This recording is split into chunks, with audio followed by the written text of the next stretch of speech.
When a nightly shadow appears on the staircase of Greystep Manor, always at 9:17 and always ascending, whispers of an old tragedy return to haunt the living. You're most welcome here, dear listener.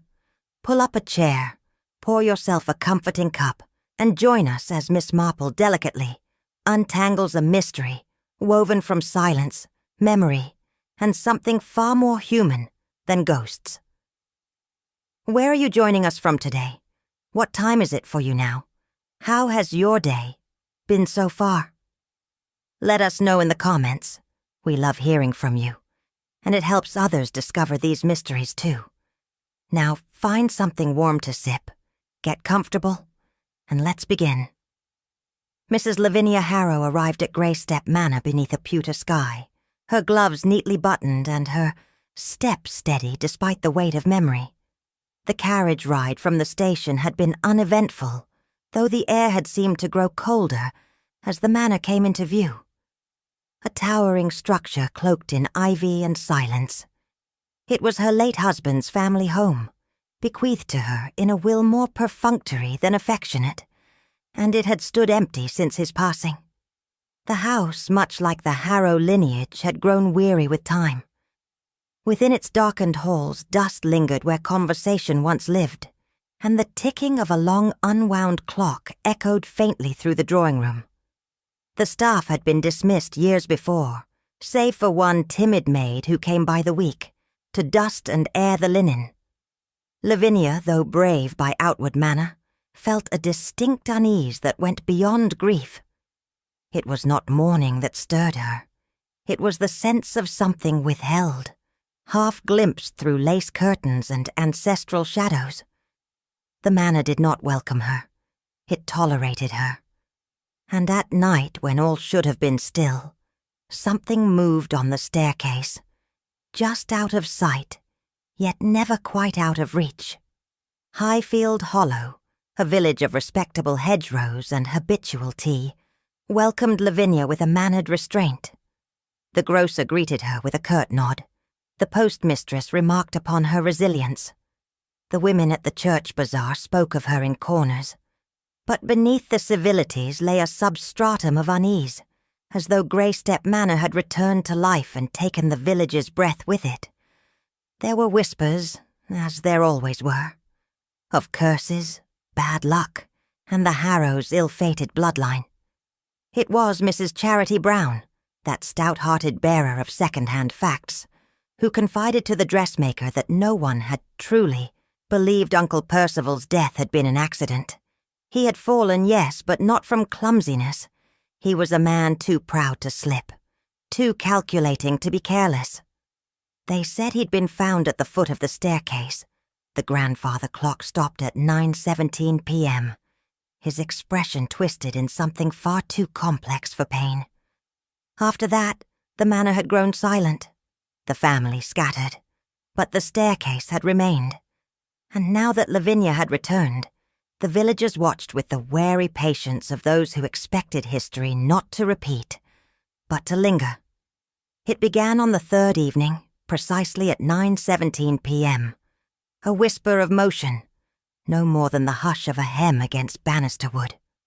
Lavinia, seated with a book she could not follow, turned her head sharply toward the stairs. There was nothing there, and yet something had moved. The following night it returned, soundless, deliberate, ascending step by step in rhythm with the clock's chime. She waited, holding her breath as the hands struck the quarter hour. Again, a shadow. It did not descend. It never did. It moved upward and vanished into the dark. Each night brought the same hour, the same hush of movement, always beginning where Uncle Percival had died. Lavinia stopped sleeping in the bedroom nearest the stairs. The maid, Evie, refused to stay past sunset, and though Lavinia said nothing aloud, her skin prickled as if the house were remembering. One evening she stood near the staircase with a lamp in hand, determined to confront illusion with light. But at the stroke of 9:17, the flame flickered, and the air changed. She saw it then, a shape human yet impossible, paused upon the 5th step. It turned, or so she swore, and looked directly at her before vanishing. The following morning Lavinia made her way to the vicarage, her gloves impeccably chosen, though her composure bore the strain of sleepless nights. Reverend Tottle welcomed her with a mild expression and the faint scent of old books. She spoke plainly, of shadows, of timepieces, of a presence that refused to be reasoned away. The Reverend, ever the moderate soul, listened with thoughtful nods but said little. He did, however, make one gentle suggestion before she left.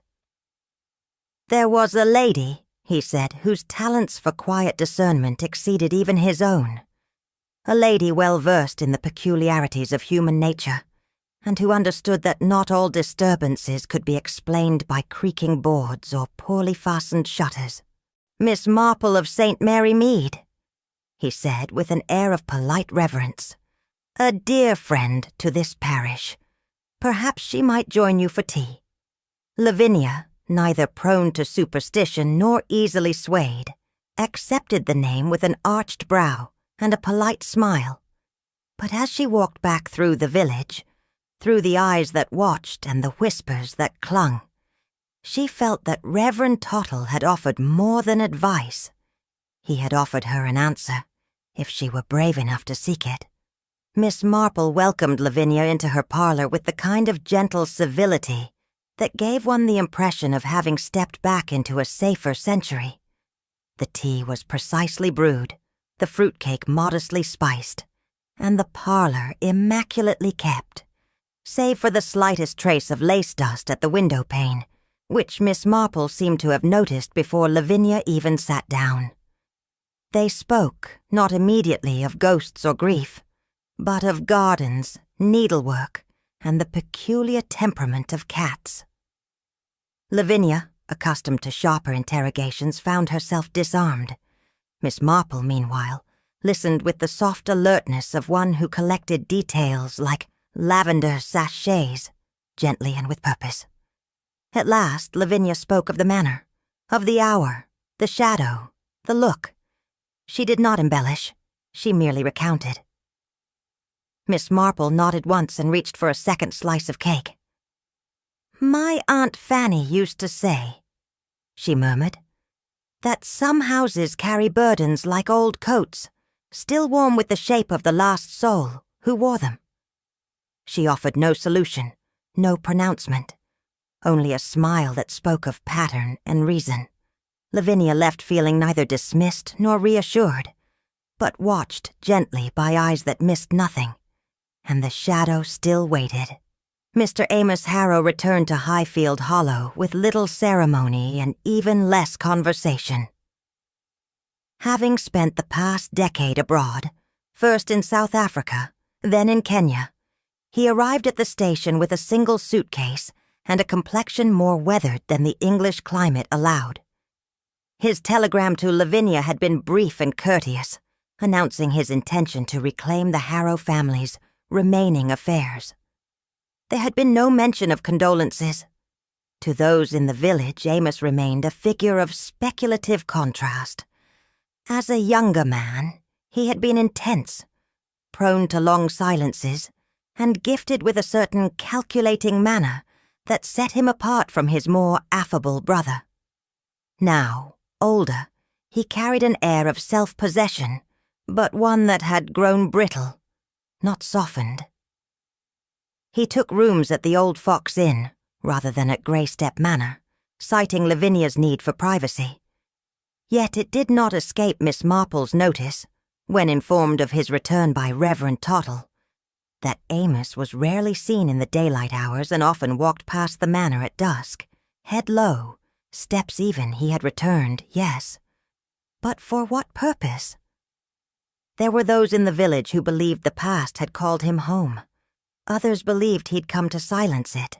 It was during a polite but determined tea with Mrs. Charity Brown that Miss Marple, ever attuned to the productive potential of buttered biscuits, gleaned the first hints of deeper disquiet. Mrs. Brown, who held the distinction of knowing both everyone and everything in Highfield Hollow, had taken it upon herself to catalogue the peculiarities of Greystep Manor's lineage and the unfortunate legacy of those who had occupied it. Between bites of Bath Oliver, she recounted how Uncle Percival Harrow, long thought to have died from a simple fall, had been regarded in truth with quiet suspicion. Not for his death, but for the manner of his life. Secretive, disdainful, and rigidly traditional. She recalled with dramatic flair a particular argument overheard between Percival and a girl of the house, though the name escaped her. Something to do with a locket, she added vaguely. Or was it a necklace? One of those sentimental things. Very old family matter. Miss Marple, who had asked nothing directly, nodded with gentle interest, observing how the old woman's eyes sharpened only when she thought no one noticed. A great deal could be learned from gossip. One simply had to know how to filter the truth from the crumbs. Miss Evie March, housemaid at Greystep Manor, was a young woman of slight build and unobtrusive manner. She moved through rooms with the deference of someone long used to being overlooked. And yet, Miss Marple noted, there was something odd about her, something not quite in keeping with her otherwise compliant demeanor. She hummed, for instance, not just when alone, but even when dusting stair banisters or laying out the silver for tea. A particular tune, lilting and melancholy, always the same. When gently asked where she had learned it, Evie would pause, smile politely, and murmur that she couldn't quite recall. But she remembered more than she said. That much was plain. She startled easily when spoken to from behind. She flinched at the sound of certain names. And when Lavinia once mentioned the name Percival over breakfast, Miss Marple, who happened to be visiting at the time, observed the girl's hand tremble just slightly as she poured the tea. Evie, it seemed, was not merely a housemaid. She was a witness of sorts, though to what, no one yet knew. There are some secrets, Miss Marple reflected, which are buried so deep they are remembered only through song. It was Lavinia herself who noticed the absence. A portrait, unremarkable in artistry but significant in placement, had hung above the staircase since her earliest visits to the manor. It depicted a door-faced woman in Victorian dress, framed by a heavy gilt oval. Lavinia had always assumed it was a Harrow matriarch, though no one had ever confirmed the identity. It was simply always there. Now, it was gone. When she questioned Evie, the girl only shrugged and said she had not touched it. The walls bore no sign of recent disturbance, save for a faint oval of cleaner wallpaper where the frame had once hung. It seemed a small thing, and yet, in the context of the house's unease, it was not. For the portrait had watched the stairs for decades, its removal, like the silence of the clock beneath it, frozen forever at 9:17, felt almost ritualistic. Miss Marple, informed in passing, gave no immediate reaction, but in her journal that evening she made 2 quiet notes. Portraits are rarely moved without purpose, and time stands still only when something wishes not to be remembered. It was not the house that had changed. It was the story it wished to tell. When Miss Marple called upon Greystep Manor with a small tin of lavender sugar biscuits and a comment about the peonies, Lavinia welcomed her with restrained relief. The garden, overgrown yet persistent, offered a pleasant backdrop to what was intended as a simple social call, or so it seemed. Miss Marple strolled along the beds with gentle curiosity, commenting on the lateness of the season and the sturdiness of the stems. But her mind was less occupied with horticulture than with the patterns of absence and silence within the house. She observed Evie's interaction with the flower beds, too quick, too neat, as though her purpose were not planting but covering. She noted how Lavinia avoided standing near the top of the staircase, as though unconsciously wary of what memory might meet her there. Miss Marple asked polite questions and let the answers meander. It was not what was said that interested her, but what was not. The hesitations, the pauses, the too carefully chosen phrases. And as they passed the peony beds once more, Miss Marple knelt to adjust a slipping glove, her eyes falling not upon the soil itself, but on a curious depression where the earth had been disturbed, and something pale had begun to surface. The object was small and sharp to the touch, wedged between soil and root as though buried in haste. Miss Marple, with her characteristic delicacy, dislodged it gently and held it to the light. A locket, no longer whole, its clasp crushed, its back engraved with a curling letter, E. Time had worn away the shine, but not the sentiment. She said nothing immediately, merely passed it to Lavinia, who stared at it with the wary curiosity of someone encountering another person's memory. "It's not mine," she murmured.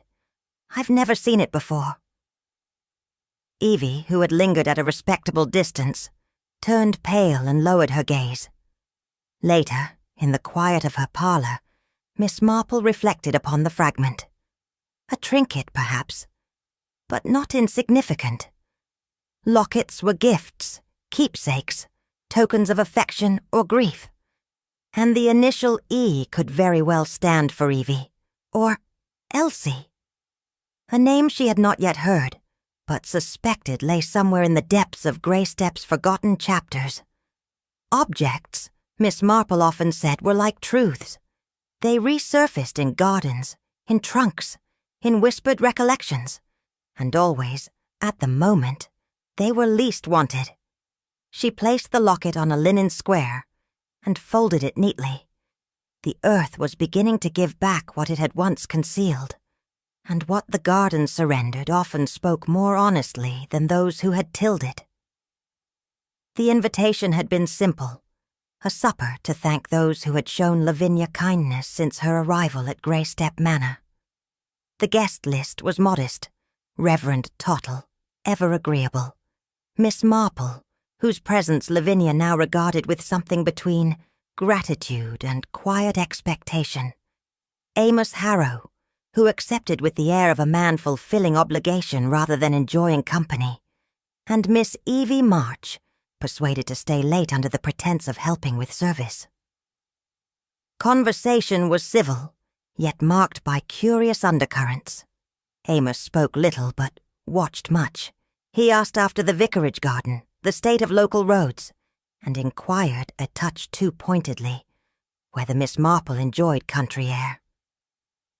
His remarks were couched in gentility, but Miss Marple, never deceived by polished tones, noted the pressure behind his words. Lavinia tried to maintain lightness, but there was strain in her laugh, a falter in her hands as she served custard. The clock in the hallway ticked with an audible insistence, as though aware of its approaching moment. Miss Marple, with her napkin folded precisely in her lap, spoke little but watched everything. The direction of Amos's gaze, the tremor in Evie's wrist as she poured water, the faint smell, sweet and acrid, rising briefly from the corridor. The hour approached, and with it, something unspoken. At exactly 9:17, the lights flickered. It was brief, an interruption so momentary it might have been dismissed. But in that breathless silence, a single harrowing scream tore through the house. The sound came from the staircase. Lavinia dropped her teacup, the porcelain shattering against the tray, with a finality that silenced even Reverend Tottle. For a moment no one moved, then chairs scraped, voices rose, and footsteps collided toward the landing. Evie lay crumpled at the top of the stairs, her body limp, her head turned at an unnatural angle that stilled Lavinia's breath. For one awful second they feared the worst, until her eyelids fluttered and a tremor passed through her limbs. She was not dead. but something had driven her near to collapse. Amos crouched beside her, his manner brisk and oddly practiced. He called for a cushion and muttered of shock. Lavinia, pale as the walls behind her, whispered Evie's name with a cracked voice. The Reverend stood useless, murmuring a prayer beneath his breath. Miss Marple knelt slowly, her fingers adjusting Evie's collar with the tenderness of someone unhurried by panic. She looked not at the girl, but at the stairs, their pattern, their spacing, and most especially the fifth step. She noticed what others missed, a faint smear of beeswax, newly pressed. Evie stirred, though weakly, her breath shallow and uneven. Her eyes opened only for a moment, then shut again. Lavinia hovered near, her voice low, her concern undisguised. It was clear to all that something had terrified the girl, something real enough to bring her to the edge of collapse. When finally Evie whispered, her voice was barely audible. She spoke of a figure on the stairs, of eyes fixed on hers, and of footsteps too quiet to be human. "He was coming for me," she breathed, her hands clutching the fabric of her dress. "I saw him." Miss Marple watched her closely, but asked no questions. She had long since learned that the truth, when forced, often grew stubborn. What Evie remembered would come in fragments, half memory, half fear. What mattered more was the timing. Always 9:17, always the staircase, a shadow that moved only upward, never back. And now, a girl who had seen something, or someone, whose presence should not have been there. There was no mention of the locket, nor of what Miss Marple suspected still lingered behind the tapestry in the corridor. That would come later. For now, it was the silence that spoke loudest of all. Later that evening, once calm had been marginally restored, and Evie tucked into bed with warm milk and whispered reassurances, Miss Marple asked Lavinia a gentle question about the corridor, the long one that led to the old linen cupboards and passed behind the main staircase. Lavinia admitted she had not explored it much. "There's an old tapestry along the wall," she said, "faded and moth-eaten. I keep meaning to have it cleaned." With Lavinia's cautious permission, Miss Marple made her way to the hallway in question, her footsteps soft, her eyes alert. The tapestry, depicting some romantic woodland scene now dulled by age, hung unevenly, its edges curling at the corners. She ran a hand lightly along the hem. Behind it, the faintest seam revealed itself. A narrow door, so well fitted it might have been missed entirely, opened with reluctant protest. Within was a servant's passage, long forgotten and lined with dust. It ran parallel to the staircase, an old architectural relic from days when houses were run by discretion. She stepped no further, but the passage told her what she needed to know. Someone had been using it, recently.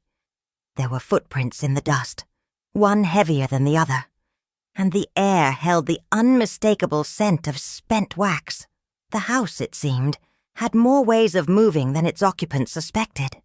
The following morning, Miss Marple returned to the tapestry with a small torch and her usual discretion. She did not need to search long. Behind the baseboard near the hidden door, carefully placed yet carelessly forgotten, lay a stub of candle, still warm at its base, and edged with the soft red smear of lipstick. She turned it gently in her hand. The wax was of a beeswax blend, fragrant and expensive, not the sort commonly used in modern households. The lipstick, however, was more telling. A particular shade, one favored not by the modest or practical, but by those who understood the power of presentation.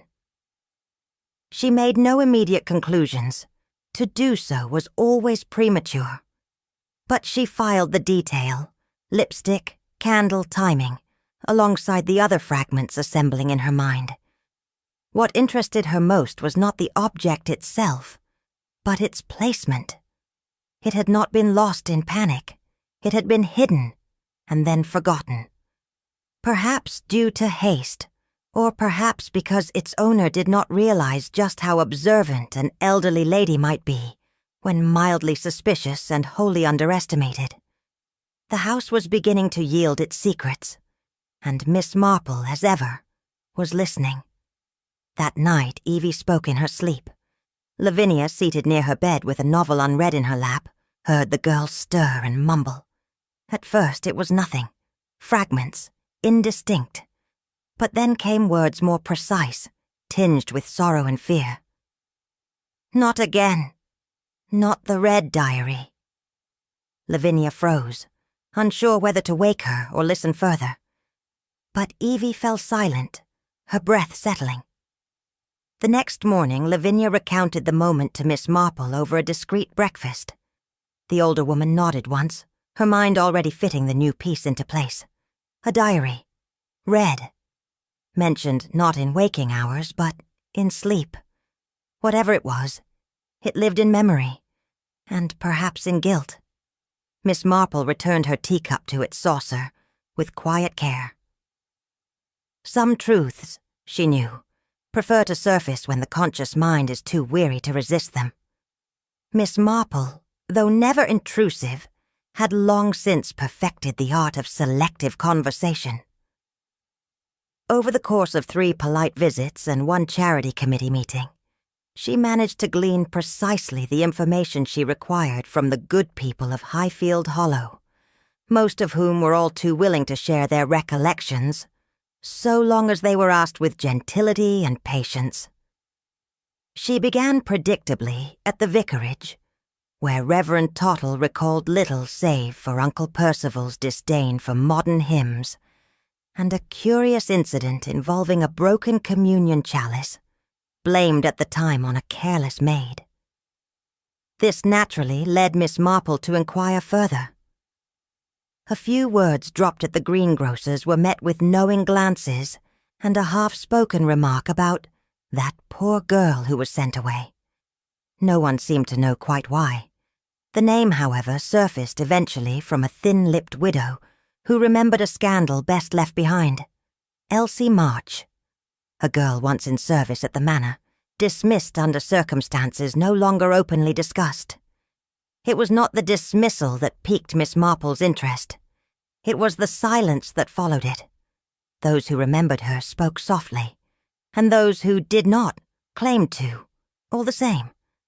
The past, it seemed, had been carefully archived.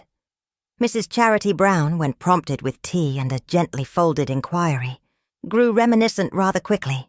Her memory, clouded by time but sharp in tone, seemed to relish its own retrieval.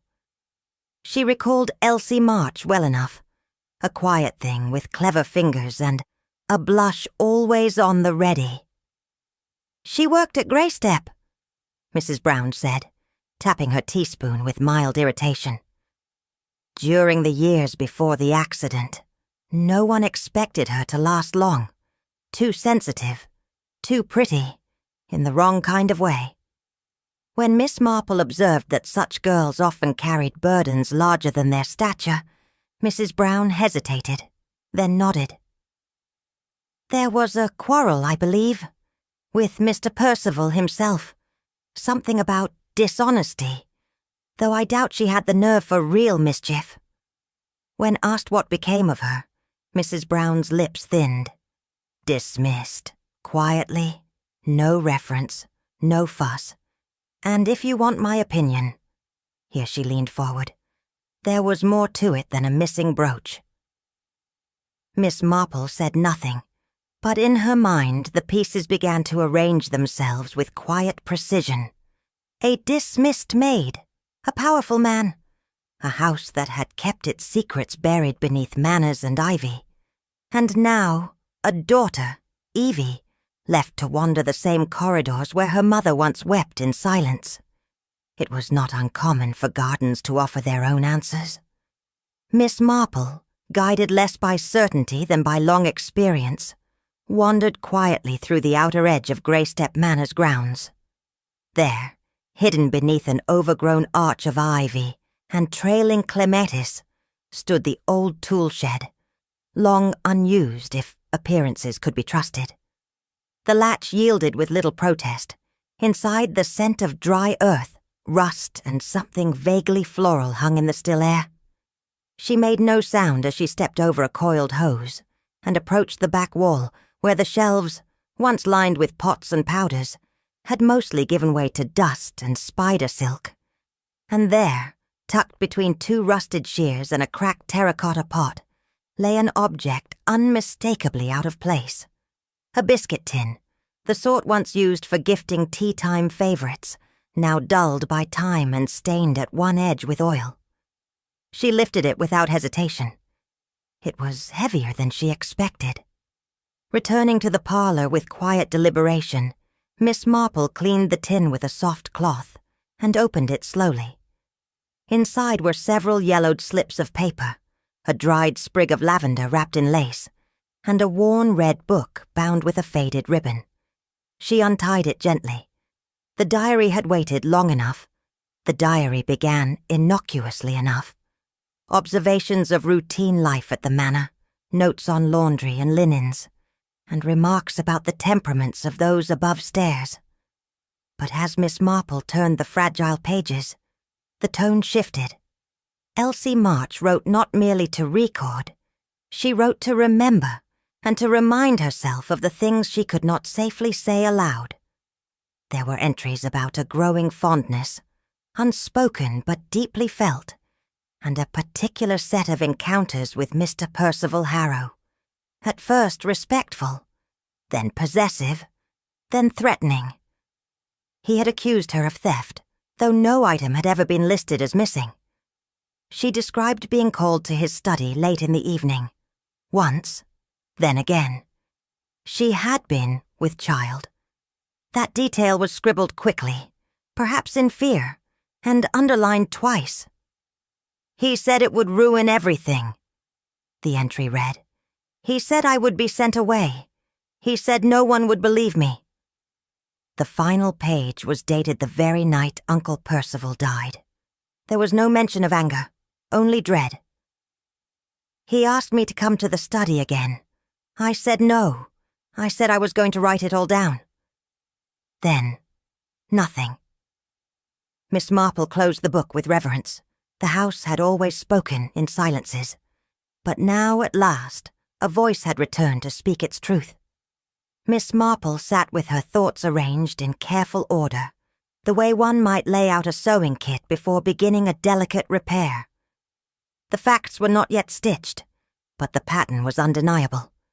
Percival Harrow had not simply fallen to his death.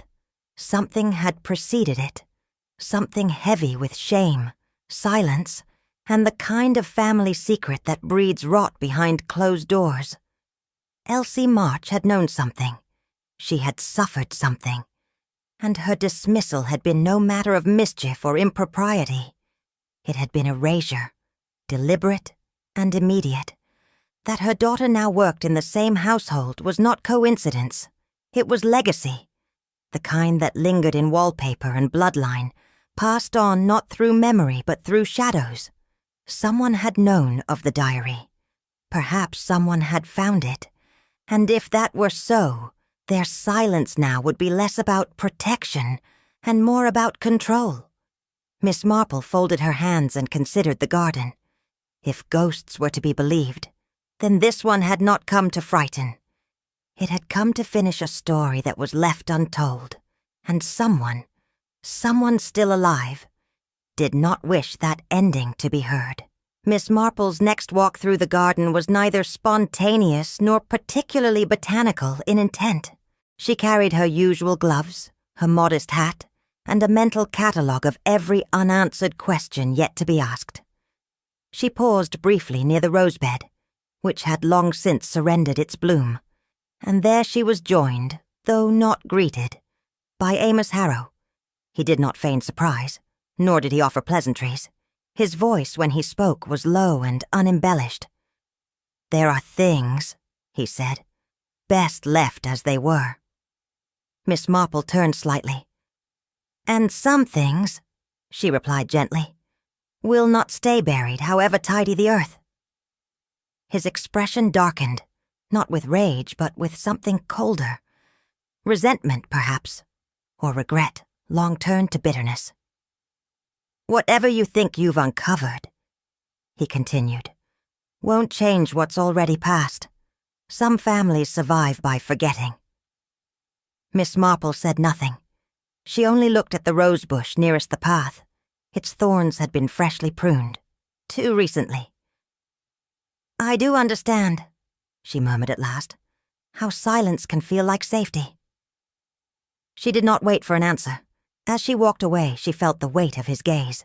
Not angry, not panicked, watchful. And that, she thought, was far more dangerous. Amos Harrow did not welcome visitors, yet when Miss Marple arrived one quiet morning with a comment about mildew on late roses, he received her with what could pass for civility. He led her somewhat stiffly to the edge of the garden, where the Harrow family's once renowned tea roses clung to reluctant bloom. There he spoke with a reserve that suggested formality had been learned rather than inherited. Miss Marple remarked upon the season, the soil, the fragility of certain rose varieties when not well supported. Amos nodded, occasionally offering sharp observations about foreign climates and the value of endurance in all things. Yet beneath his words, something restless pulsed. He spoke of colonial discipline, of order and inheritance, and the dangers of sentimentality in old houses. What Miss Marple heard, however, was something else entirely.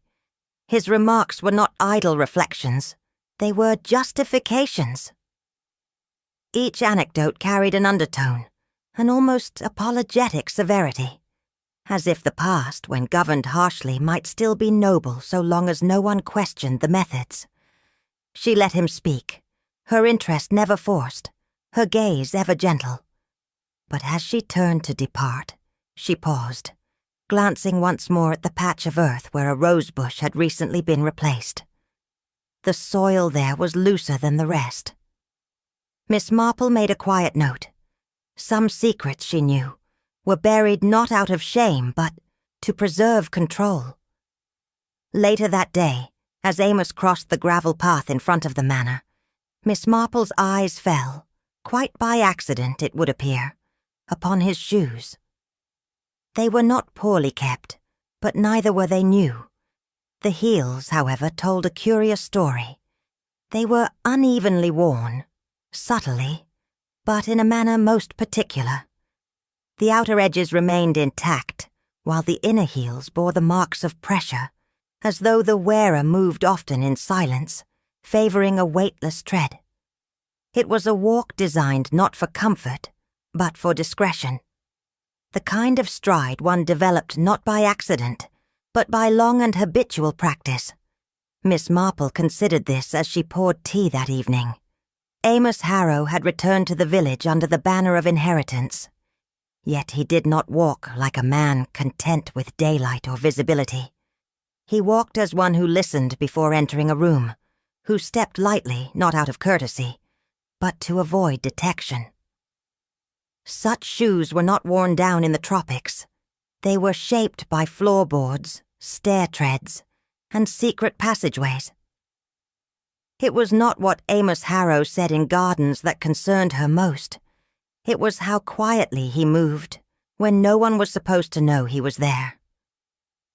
Among her late husband's remaining effects, Lavinia discovered a bundle of correspondence tied with twine and stiffened by time. Most were mundane, receipts, bank notices, and a handful of cordial notes from former colleagues. But one envelope, tucked toward the back of the drawer, was different. It bore no stamp, no address, and no signature. The handwriting was bold, slanted, unmistakably male. Finish what was started or Greystep becomes hers.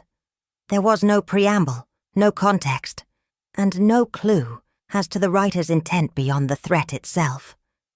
Lavinia read it twice, then again, her fingers tightening on the edges. It had been placed deliberately, yet not meant to be found too soon. Whether it was written to her husband before his death or intended for someone else entirely remained unclear. The phrasing was cryptic, but the message could not be mistaken. Grey Step, in the wrong hands, was a danger or a loss. When Lavinia showed the letter to Miss Marple, the latter did not react as one might expect. She simply asked when Lavinia had last seen Amos in the study. "I don't recall him ever being there," Lavinia had said. But Miss Marple did not ask the question again. Some answers, when repeated, grow defensive, and she had learned long ago that written threats are rarely the beginning of mischief. They are its last attempt at control. Evie March had always been a quiet girl, and life at Grey Step Manor had taught her the value of silence. But when Miss Marple, with her kind eyes and unhurried presence, asked whether she had ever seen anyone in the passage behind the staircase, Evie hesitated. It had been a stormy night, she said, when she was perhaps 9 or 10. The kind of night that turned windows into mirrors and made shadows behave oddly. She had been sent to fetch linen and had taken the long way, through the servants' passage, a route she used only when the house was quiet. She remembered a light, just a flicker. Then footsteps, not loud, but firm. She had ducked behind the old coal cupboard and held her breath. A man passed, tall, broad-shouldered, walking as though he knew the way. She had seen only a glimpse of his face in profile, but the shape had stayed with her. Years later, when Amos Harrow returned, she had recognized the same silhouette. She had told no one. "I thought maybe I'd imagined it," she whispered. "Or that, if I told, I'd be sent away like Mother was." Miss Marple did not correct her. Memory, she knew, was not always about facts. It was about truth, and children rarely lied about what frightened them. Miss Marple had, by now, assembled a structure of understanding. Not yet complete, not yet public, but intricate nonetheless. Certain facts, once disparate, had begun to form something more deliberate. The nightly shadow, always ascending, the use of candlelight, always at 9:17, the servants' passage, reactivated after decades of dust, and Amos Harrow, returned from abroad, not to mourn or restore, but to observe and perhaps relive. Miss Marple, having read the Red Diary and walked the narrow stairwell, formed a theory both chilling and sad. Amos had not witnessed his father's death. He had studied it. He had learned the house's creaks and timings, the way light bent upon the 5th step. He had, night after night, reenacted the fall. Not to understand it, but to control it. He was not haunted by Percival's ghost.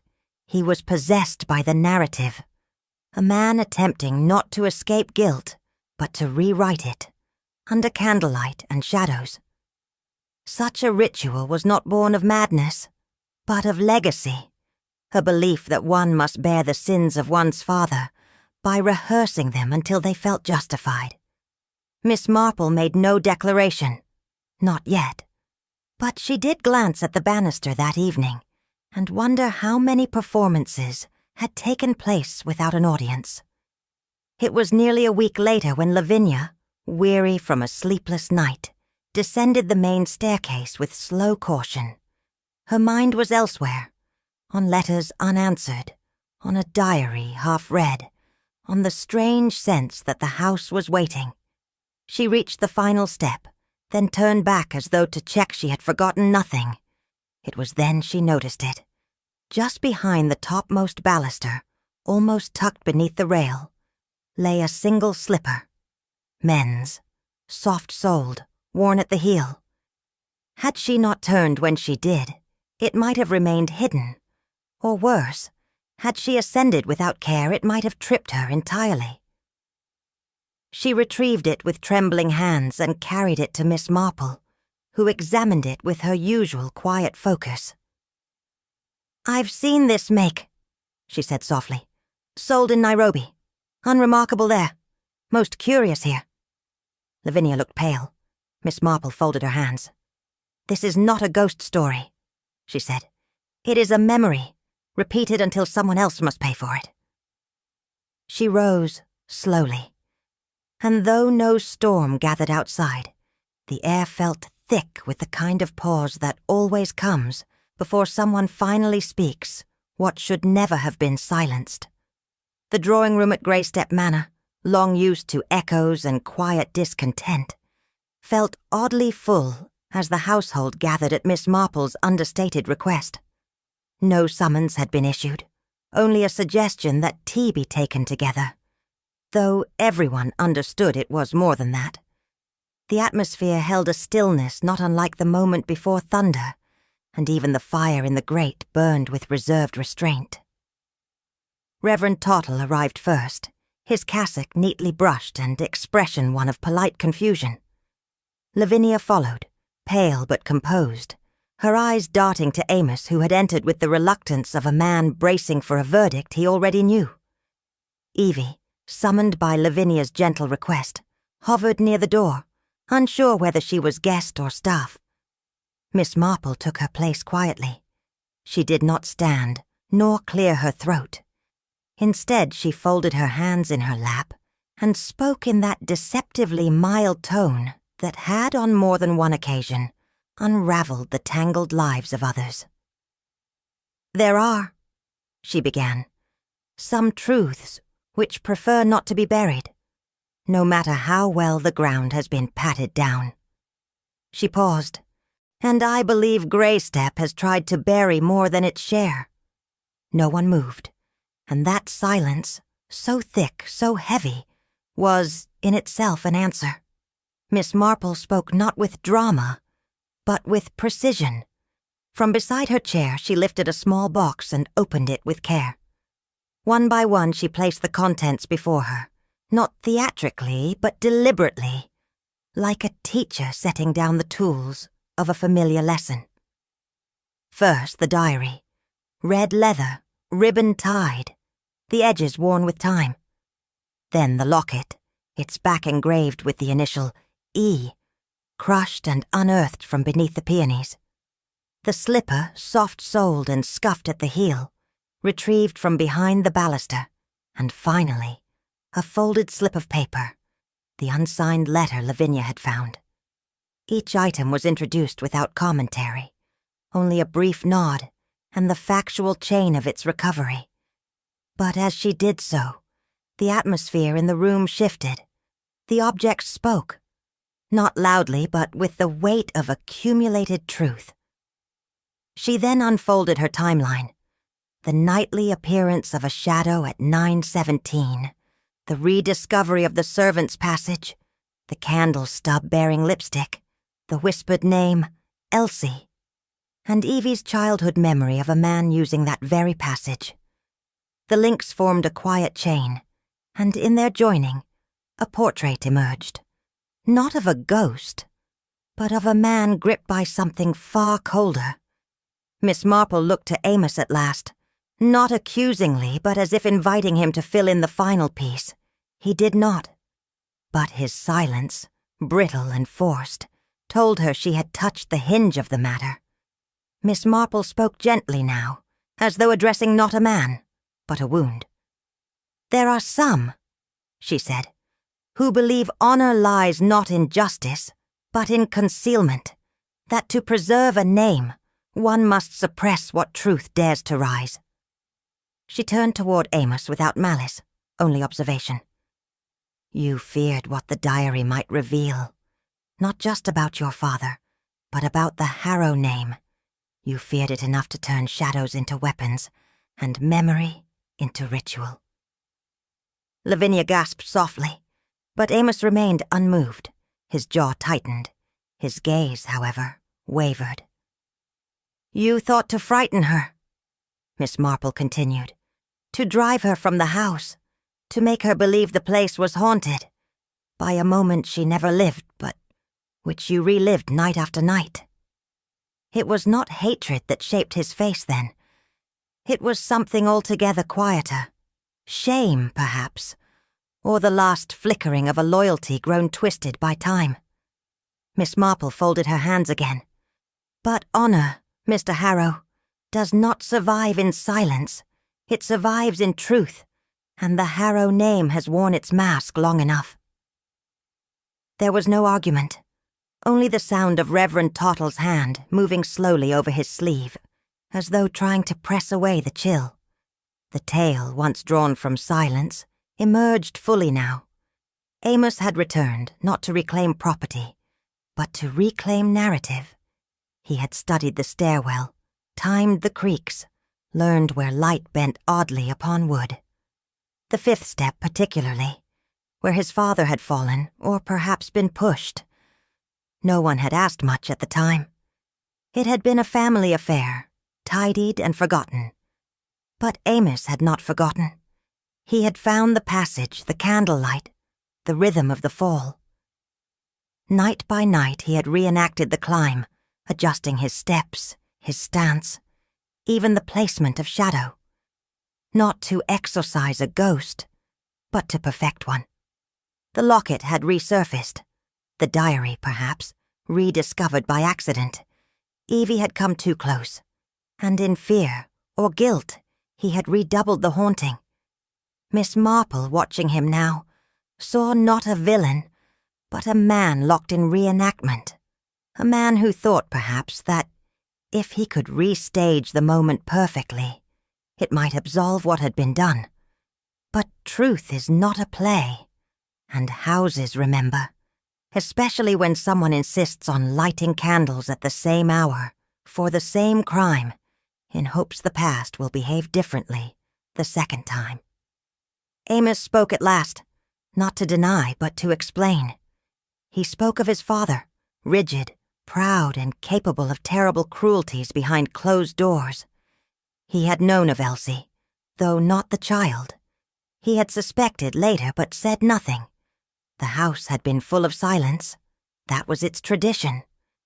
When he returned and found the diary, he read it in one sitting, alone in the dark. It did not surprise him. What surprised him was his own reaction, not fury, but helplessness. The man he had emulated had committed a betrayal beyond excuse, yet Amos had already become him in many ways. He had not intended harm, he insisted, only fear, only a reminder to Lavinia that some houses were best left empty. That inheritance came with weight, that ghosts, real or not, demanded respect. But fear is a cruel medium, and it had grown beyond him. "I thought I saw someone else on the stairs," he said finally. "One night, just ahead of me." The silence that followed was complete, not disbelief, understanding, sad and deep.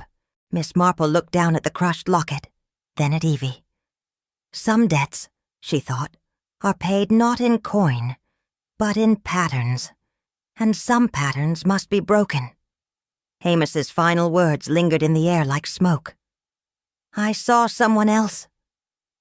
Miss Marple raised her eyes, and with the gentlest inflection replied, "Yes. You saw yourself." He did not deny it.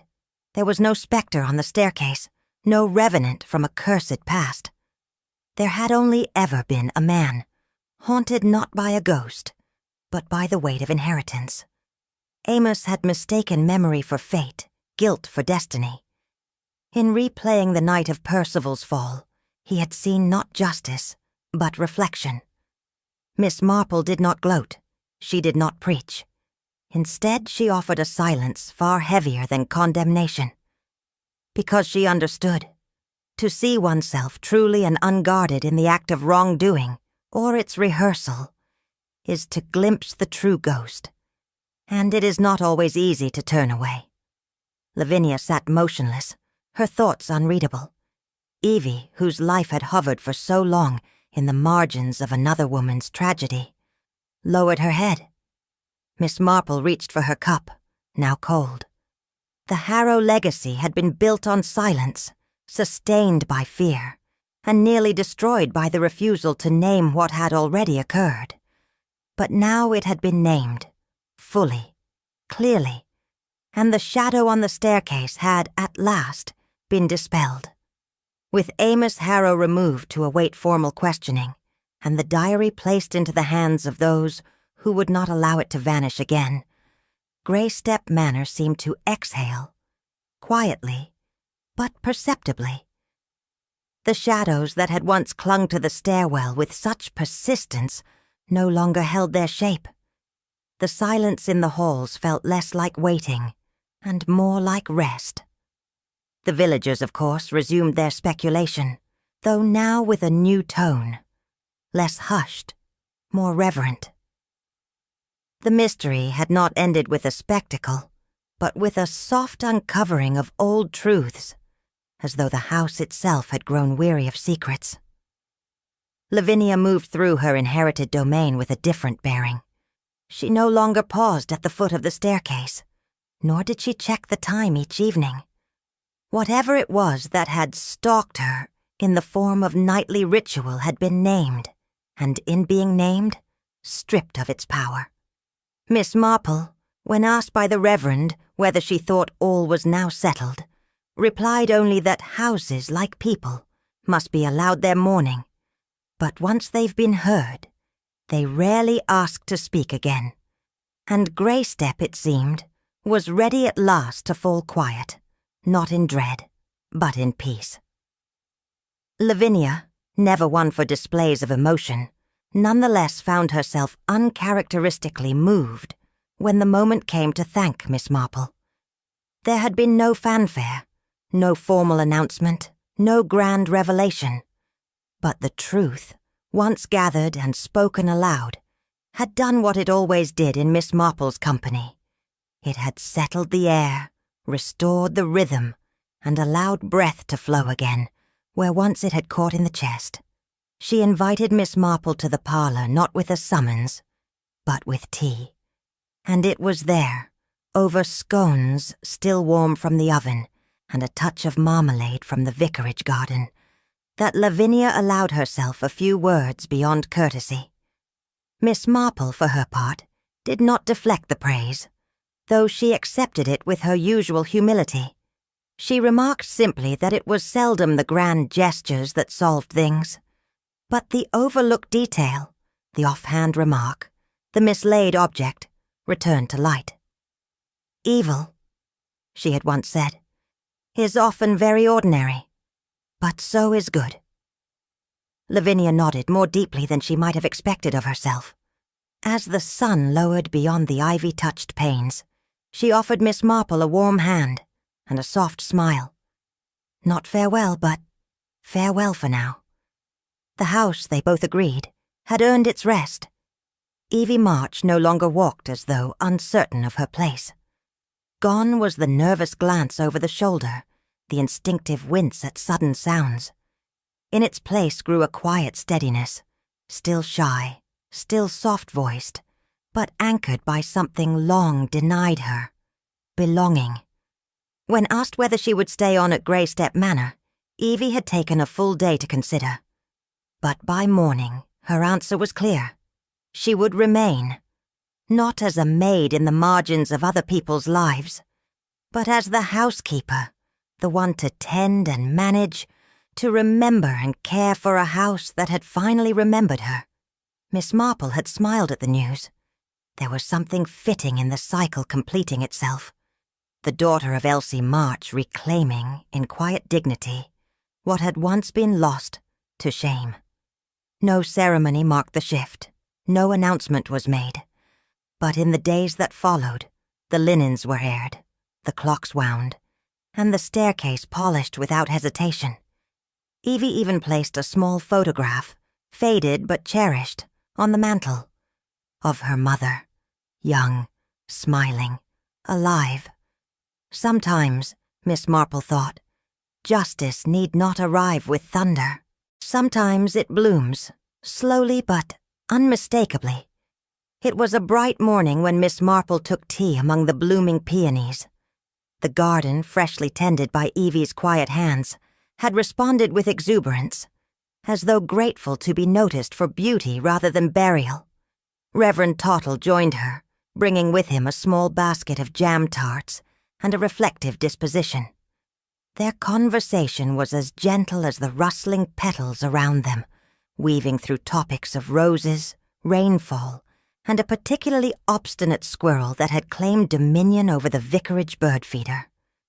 But beneath the light talk lingered the shared knowledge of what had passed. Greystep Manor's secrets had not been dramatic in their ending. They had been quiet, painful, and deeply human.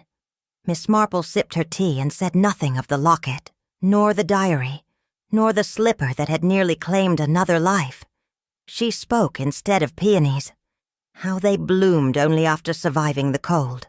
How they required patience and space to take root. The Reverend, in his soft-spoken way, agreed.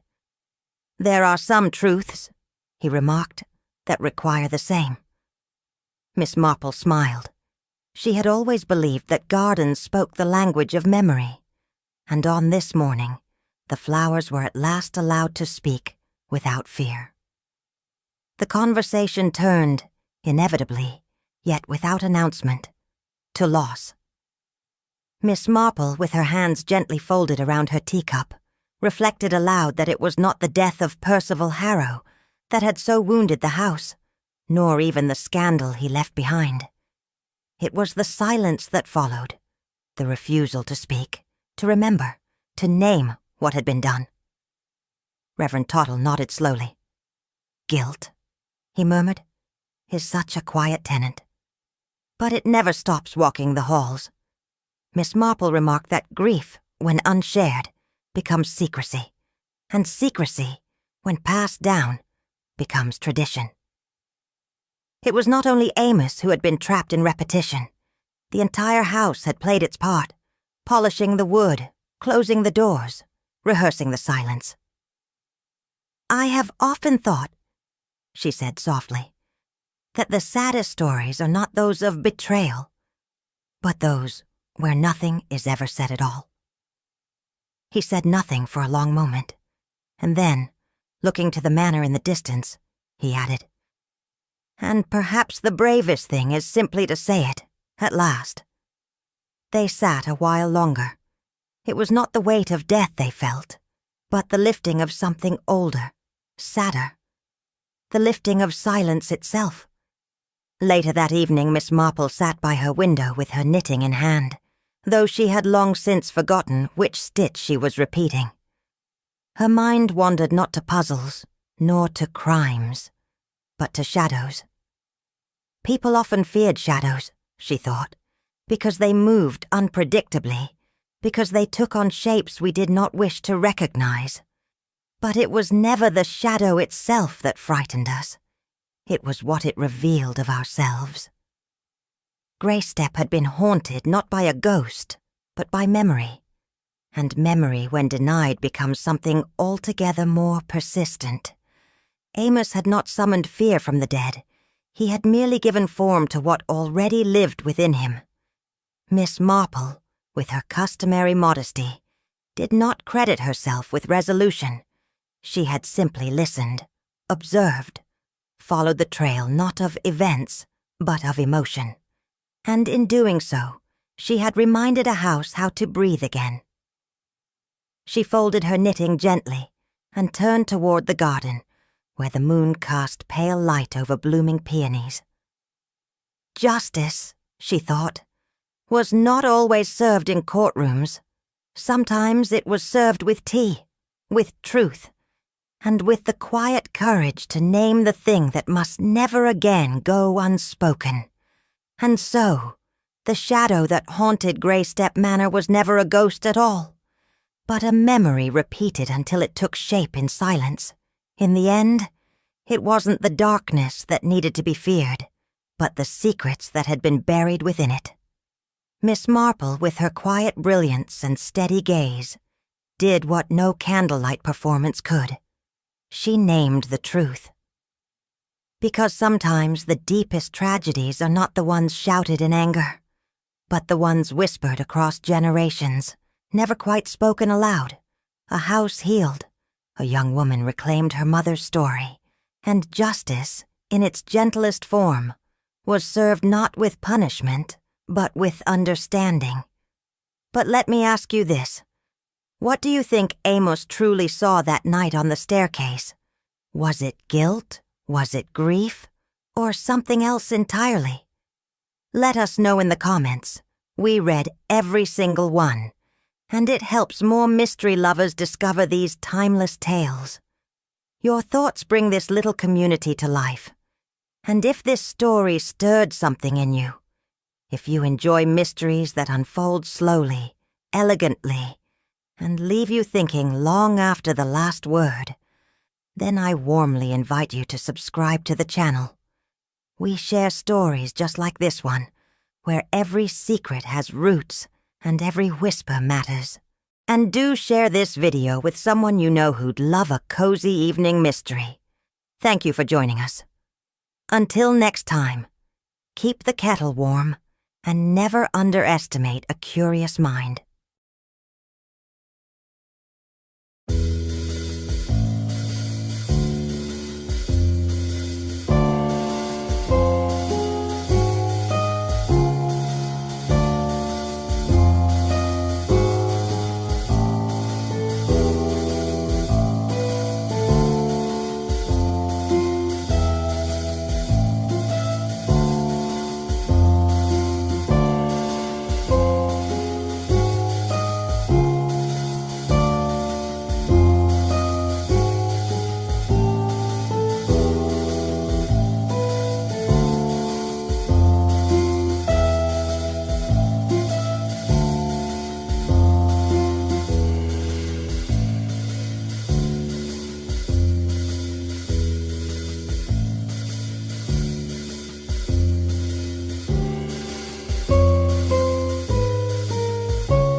Bye.